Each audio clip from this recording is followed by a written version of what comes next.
History isn't just some dusty old relic to leave on the shelf and forget about.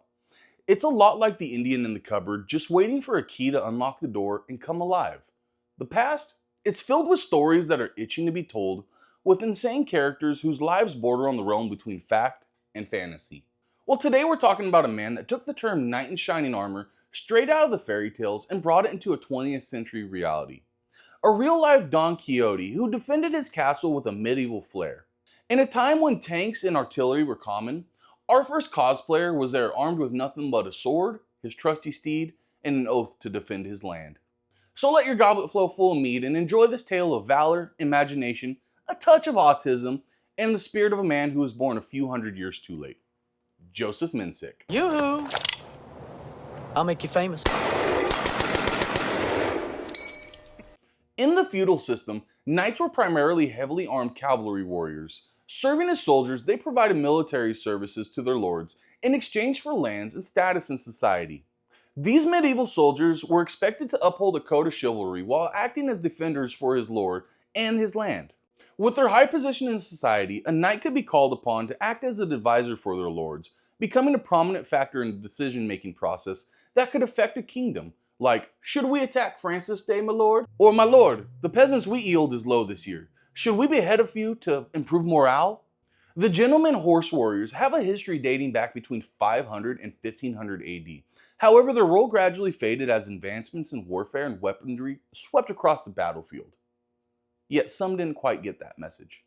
Like a knight in shining armor, Josef Mencik seemingly popped out of nowhere, coming out of the Bohemian forest when his country needed him the most. Being the oldest of 4 siblings, he grew up in the Böhmerwald region of Czechoslovakia, a mountainous region that straddled the border between Germany and modern-day Czech Republic. With little being known about his upbringing, Josef Mencik first stepped into history when he stepped up to save a castle in his hometown of Dubers. Dating back to the 1700s, this castle had been home to nobility until it was converted into a school in 1838. However, in God's year 1911, the school caught fire. Being set to be demolished, Joseph stepped in to save the fortress from being lost to history. After purchasing the castle from the Schwarzenberg family, Mencik spent the next 30 years living what he had always dreamed about. Dubbing himself the Last Knight, he began renovating the fortress to fit his idea of a true medieval castle. He began filling it with all the antiques and collectibles he could get his hands on, even going as far as buying a full suit of armor from France. Mencik would cruise the countryside on horseback, adorned in his armor, hoping to interest young people in history. I can totally relate with that one.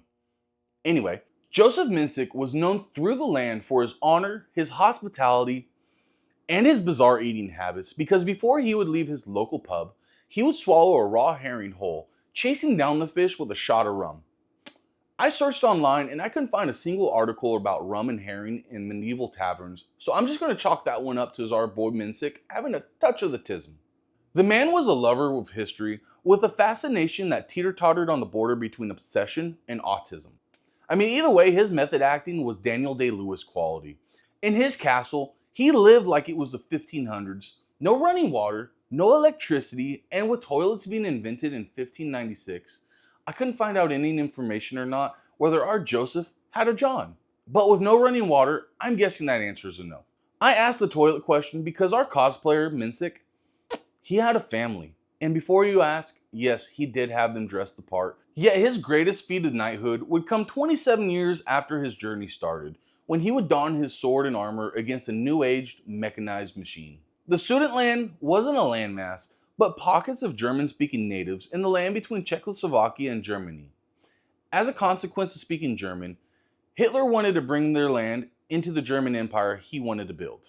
With Europe fresh out of World War I, the powers that be were skittish to start the next war to end all wars. So England, France, Germany, and Italy met in Munich in hopes to stop a future war from rising. So an offer was made to appease Hitler, give up the Sudetenland to Germany, which Czechoslovakia was forced to accept. The people in the newly acquired Sudetenland felt like the Munich Agreement was a betrayal. Just because they spoke German didn't mean they wanted to be German. And I can actually kind of relate to that. I speak English, doesn't mean I want to be a Brit. But hey, as long as nobody had to wear gas masks in a muddy, bloody European trench, then that was a sacrifice the rest of the world was willing to make. So in October of 1938, Germans began rolling tanks through Czechoslovakia. Without a shot being fired, the Nazis just began their occupation.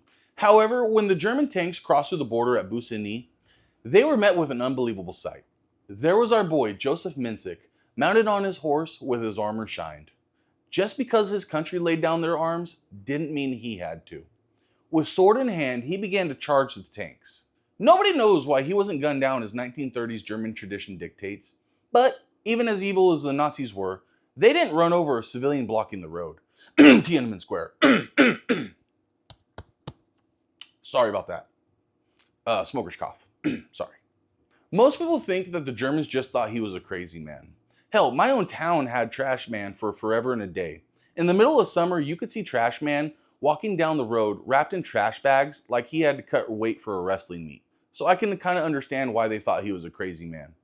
But, I mean, either way, let's be honest, no matter which way you cut that cake, Josef Mencik was slightly nutter butters to do what he did. He did get the Iron Elephants to stop briefly, but to be fair, I slow down too when I see a tweaker yelling at cars. So again, I can kind of understand the fascination with the man taken straight out of a Monty Python movie. Realizing he had a wife and children at home, Joseph decided he had fulfilled his dreams of being a real knight. So, forced with the option of step aside or face the wrath of the windmill of friendship, Mencik chose the smarter of the two options. Look, I'm not saying don't try and stop a Nazi invasion, but I am saying don't bring a toothpick to a gunfight. Mencik lived to see his homeland liberated from German occupation. However, he passed away November 19th, 1945, a few days after his country fell to communism, ultimately proving communism is deadlier than the Nazis. Only you can prevent wildfires.